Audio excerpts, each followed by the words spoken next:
நாளைக்கு போவான்னு நினைச்சேன், இன்னைக்கு லவ் சொல்லிடலான்னு பார்த்தானே. ஐயோ போயிட்டாளே. வாடா தம்பி. அந்த அக்கா இந்த பேப்பரை குடுக்க சொன்னிச்சுடா. கார்ல போதுல ஆமா பேப்பர் குடுக்க சொன்னிச்சுடா. இது பேப்பர்லடா, எனக்கு வந்து ஆஃபர்.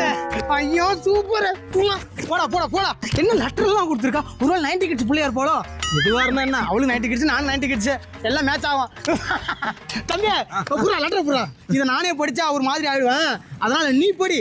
சரி என் காதால கேட்டுக்கிறேன். அன்புள்ள முரளி அவர்களுக்கு நான் தான் இந்த பொங்கல் விழாவில் நீங்கள் செய்த நகைச்சுவை குறும்புத்தனம் எனக்கு மிகவும் பிடித்திருந்தது. பிடிக்காம இருக்குமா? அது மட்டுமல்லாமல் உங்கள் காமெடியான பார்வை எனக்கு பிடித்தது. சரி அப்புறம் உங்களிடம் ஒரு முக்கியமான விஷயத்தை சொல்ல போகிறேன். என்ன அதிர்ச்சியாகாமல் கேளுங்கள். நான் எதுக்கு அதிர்ச்சியாக போறேன்? எப்படி சொல்ல. அடுத்த உங்களை காதலிக்கிறேன் என்று கார்த்தியிடம் சொல்வதற்கு பயமாக இருக்கிறது. இந்த லெட்டரை அவரிடம் கொடுத்து விடுங்கள். இந்த நம்பருக்கு அவரை வாட்ஸ்அப்பில் வர சொல்லுங்கள்.